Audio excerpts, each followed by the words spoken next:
No one chooses where they are born. Gomer came into the world in a land that breathed idolatry and drowned in broken promises. Israel was far from God, and faith, that living faith of ancient times, was just a faded memory. Daughter of Diblaim, a name almost anonymous, Gomer grew up surrounded by a people who traded allegiances for convenience. Love, it became a commodity. Truth, it lost its value. And there, in the midst of this broken scenario, she was shaped. Subscribe to the channel for more exciting Bible stories and turn on notifications so you don't miss any videos. If this content touches your heart and you want to support us, feel free to click on the Thanks a Lot button. All help is welcome and makes a big difference. There is no record of the exact day she was born, nor any details of her childhood. The Bible is vague about this, almost as if to say it doesn't matter now. But perhaps this silence says more than it seems, because Gomer could have been anyone, an ordinary woman with invisible scars, carrying the weight of choices that may not even have been hers. One of those stories that everyone sees, but no one stops to understand. Hosea had not yet crossed her path. She followed her own path, perhaps already marked by bitter decisions, perhaps just trying to survive in the world she had been given.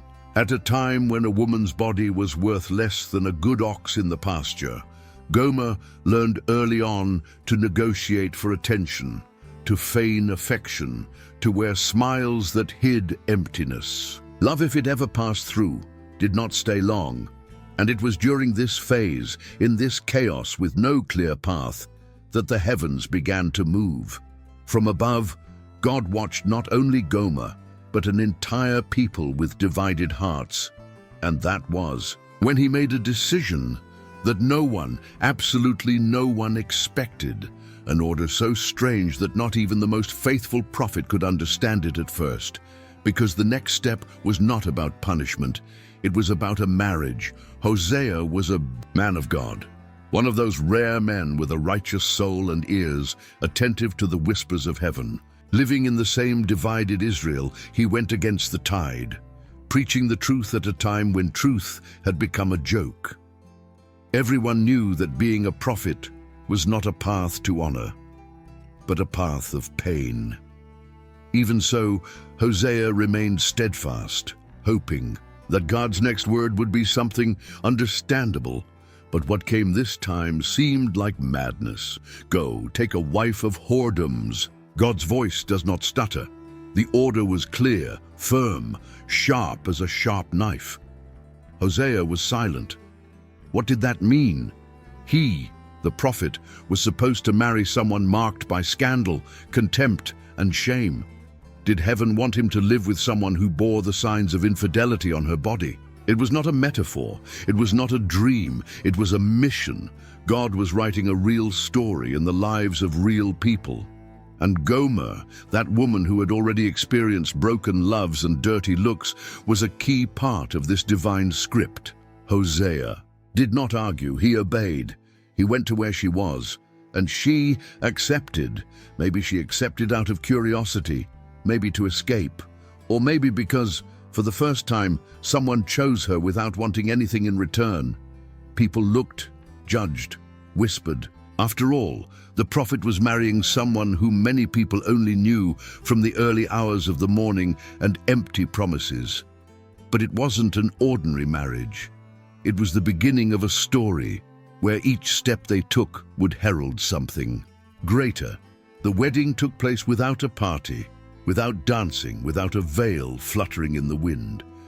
It was a solemn I do, more like a mission than a romance.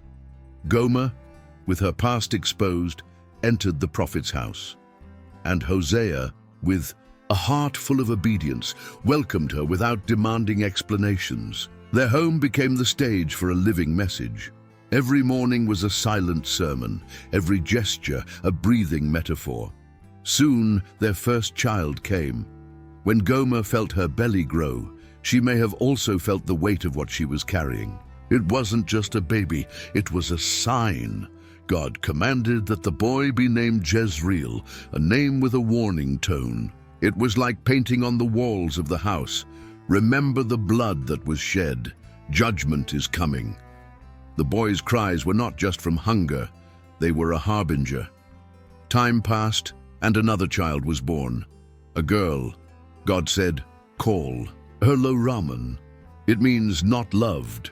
The voice from heaven now sounded cold, but it wasn't loveless. It was a reflection. The people had strayed so far that love itself seemed distant. And the girl, with her watchful eyes and small hands, grew up with a name that said everything without saying anything. And then came the third, another boy. But the name was even harsher. Lo Ami, not my people. There, in the living room, 3 children played with names that sounded like closed doors. Jezreel, the warning. Lo Ruama, the distance. Lo Ami, the separation. But the strangest of all was Gomer. Even with a house full of people, something in her seemed missing. As if the past was still calling out to her. As if her heart, even within a home, still wandered through old alleys. And that's when it all started to fall apart. Again. Hosea's house was full of children and empty of peace. Gomer was there, but she wasn't there. Her eyes sometimes wandered off into nothingness, as if she saw things that no one else could see. Hosea saw this. He noticed her silence in the midst of the routine. Her footsteps became lighter, her gaze that never stayed. Still, as if her body was there but her soul had already left. Until one day, without explanation, she left. She disappeared. She left her children, her husband, her home, everything behind. She returned to the place she swore she would never set foot in again. And there, among dark streets and faces that knew only desire, she lost herself again. But this time, the abyss was deeper. Gomer was no longer a free woman making choices. Now she was property, used, negotiated, sold, tired, and the people. They pointed fingers. See? We knew she wouldn't change. The town spit out judgment like fruit pits, but no one asked how she was doing. No one thought about the children, who cried for a mother who never came home, or about the man who, even though betrayed, continued to pray for her in silence. Hosea knew he had lost more than a wife. He had lost a story that was not yet over. But even so, he did not give up on her, because God had not given up either. And it was precisely at this lowest point that something unbelievable happened. She ended up in a market.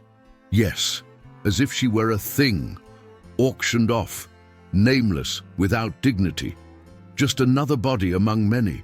The market smelled of sweat, dust, and contempt. There, no one was worth more than what they could yield. People were treated like cattle. Gomer, in the middle of it all, with her eyes downcast and her shoulders slumped, waited for the next bid. There was no resistance left in her, only exhaustion. Perhaps she thought that this was the end, and in a way, it was the end of freedom, the end of her name, the end of the woman who had once been called wife. Then the crowd slowly parted, as if something strange was happening. Someone was walking steadily through the noise, and it wasn't just anyone. It was Hosea. Yes, the prophet, the man who had been betrayed, humiliated, abandoned.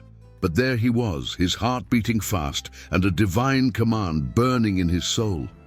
God had said, "Go, love again. Buy your wife back." And he went, without demanding explanations, without a speech, without pointing fingers. He approached the auctioneer and offered the price, 15 pieces of silver, a broken value, less than that of a common slave. He made up the rest with barley, like someone who gathers what he has just to rescue those who have lost everything. There was no glamour, only grace. There was no pride, only promise. And in front of everyone, he bought her. Again. Gomer said nothing. She didn't need to. Her tired, surprised gaze seemed to ask, why? And the answer was in the gesture, in the act of loving when no one else did, of seeking when everyone else had given up. But Hosea didn't take her straight home. He imposed a time, a period just for them. No husband, no wife. Just two broken hearts relearning what it was like to be close without losing each other. And in that silence between them, something new began to blossom. Something even she didn't know she could still feel. It wasn't a reunion with hugs and promises. It was silence. Hosea looked at her firmly, not with anger. He said, "You will stay with me for many days. You will not belong to another man, nor will you be my wife yet." It was a suspended moment, an interval between what had been and what could still be. No bed, no rush. It was as if he were saying, "Before I have you again, I want you to learn to be just you." Gomer stayed there, strange in her own skin. She was free, but she still carried chains inside. Her body remembered too much. Her heart, well, needless to say. She walked around the house as if stepping on new ground with wounded feet. Her children looked at her with a mixture of longing and distance. Her husband, with a calmness that only those who have heard God up close can have. She didn't know how to love like that, without fear, without demands, without exchange. Everything was different. The silence between them spoke louder than any speech, and in that space where before there was only guilt, something else began to grow, something small but insistent, a kind of respect, a kind of peace. As if time was teaching what no words could explain. Hosea didn't force anything. He waited. He was the mirror of God himself, the one who also waited for Israel to return with a whole heart, not just empty gestures. And Gomer, still not quite, understanding what she felt, began to stay, of her own free will, not out of fear nor because she had no other choice. The days passed slowly, each one carrying the promise of a new beginning. But outside that house, the world kept turning, and outside, Gomer's name still carried weight. There were still those who saw her as a fallen woman, as if her past did not deserve forgiveness, as if the love that rescued her was not enough. She began to live within walls that were now safe, but they did not forget. Every corner of that house had memories, a smell, a sound, an absence. Gomer carried the weight of being remembered for who she was, not for who she was trying to become. And the people do not forgive easily. While the prophet treated her with dignity, outside her name was still synonymous with scandal. The woman who had once been looked at with desire was now looked at with contempt. Those who passed her on the street whispered, "Look, there's the one who was bought," as if she were a patched-up object with no right to a new beginning. But Hosea, steadfast, continued to care for her without imposing labels, without pressuring her. It was as if he saw something that no one else saw, a woman who did not yet know it, but was being remade from within. Every morning, Gomer saw the prophet leave to preach. Every night, he returned with the same calm look. He didn't demand anything, but he didn't back down either. He was there whole, and that, little by little, began to move her. Because Hosea's constant love was unlike anything she had ever known. It wasn't loud, it wasn't needy, it was steadfast, patient, like a tree that resists the wind without crying out. During this time of silence, she began to see her children, with new eyes, not as reminders of what had gone wrong, but as bridges to something new. She touched her daughter's hair, straightened her youngest son's clothes, and without realizing it, found herself smiling for a moment. It was as if her soul was breathing again. But while her heart began to rebuild itself piece by piece, the bigger story, the one that involved an entire people, still pulsed strongly. Because Gomer was not just a woman with a difficult past. She was a symbol, a reflection of an entire nation that needed to hear what was coming next. In that simple house, with its dirt floor and mud walls, lived much more than a family that was strange to the eyes of the people. A living message lived there. Because God did not choose a blameless woman to walk with his prophet, he chose Gomer, precisely her, precisely because of everything she had been, not to shame her once again, but to show how far God's love was. Willing to go, Gomer became a symbol, not because she deserved it, but because God wanted it. Her heart was a cracked mirror of the heart of Israel, a people who said they loved, but ran after other gods, who received care and responded with betrayal, who, even after everything, were still loved, and every time Hosea loved Gomer, even with her past screaming at him, it was as if God was saying, "This is how I love you." Every gesture, every choice the prophet made was more than personal. It was prophetic, and Gomer, without fully understanding, carried that weight every day. Not as a punishment, but as part of something bigger. Perhaps she thought about this when she was alone looking at the sky, remembering the aimless early mornings and the empty stairs. Now she had a roof over her head. She had children. She had a man who didn't yell, didn't hit, didn't demand. He just stayed. And that, for someone like her, was almost a miracle. People continued to talk, of course, but little by little the whispers faded away. Time did not erase the past, but it gave the present room to breathe. And Gomer learned, day after day, that being loved without deserving it is also a kind of redemption. But her story, as intense as it was, still had a loose end. Because the end? No one told. The Bible doesn't say what happened to Gomer after that, and that silence carries more questions than answers. The most curious thing of all is that after so much pain, escape, reunion, and silence, the Bible simply stops talking about Gomer. Not a single line, not a clue, not a goodbye, as if the last page of her life had been torn out and kept in a place where only God can read it. We don't know if she grew old alongside Hosea, if she lost her way again, or if she finally understood, truly understood, the love that rescued her. We don't know if she died in peace, surrounded by her children, or if she left again, carrying the ghosts that never left her alone. The silence of the text seems intentional, as if God wanted us to miss the ending, as if the unspoken screamed louder than any explanation. Perhaps this hole in the story exists because Gomer was not just her. She was many. She still is. Women and men who have fallen more times than they would like to remember. People who found themselves far from everything, being pulled back by a love that never gives up.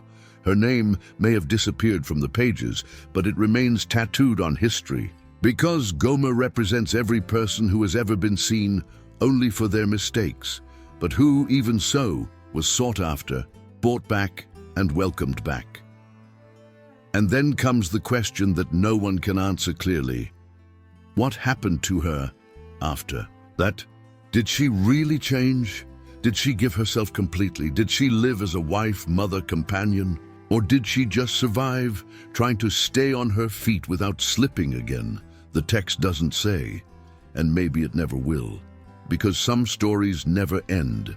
And even without knowing how Gomer ended up, the truth is that she never left the scene. Because what she experienced wasn't stuck in time, it spread. It grew like roots in dry earth.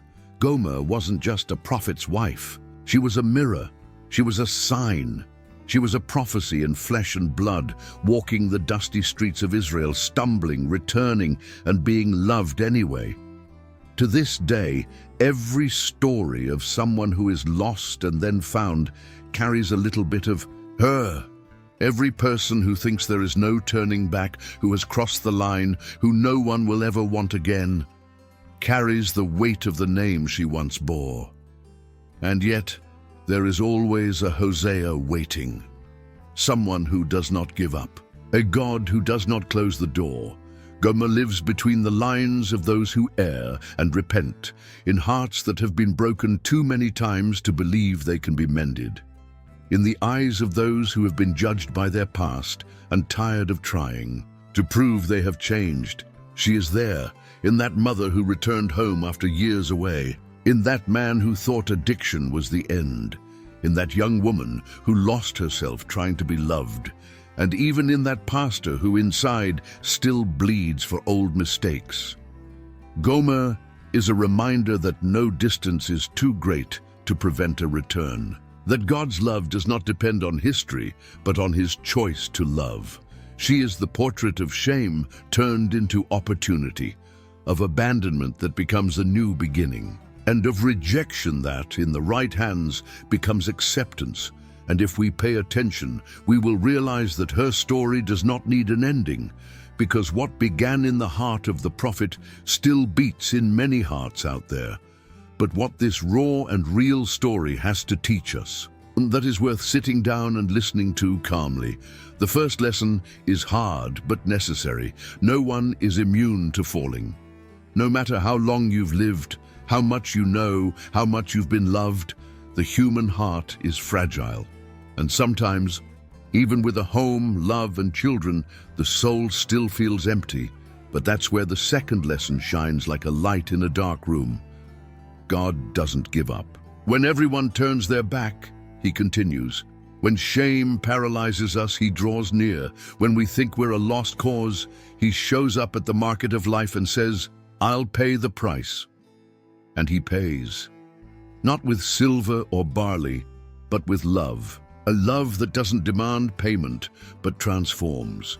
Gomer also teaches us that starting over is possible, but it doesn't happen overnight. There is silence. There is waiting. There are wounds that need time to heal. And there is a process of relearning. To trust, to see yourself, to forgive yourself. Not everyone returns to applause. Sometimes the return is quiet, with slow steps and downcast eyes. And that's okay, because even in silence, God works. Her story shows that being a symbol is not about perfection. It's about purpose. Gomer was used by God not despite her past, but because of it. Because it is in the cracks that the light enters, and when someone like her is restored, the whole world understands that restoration is not only possible, it is real. In the end, perhaps Gomer didn't even know the impact of her own story. Maybe she thought she was just another woman trying to survive. But God saw something greater in her.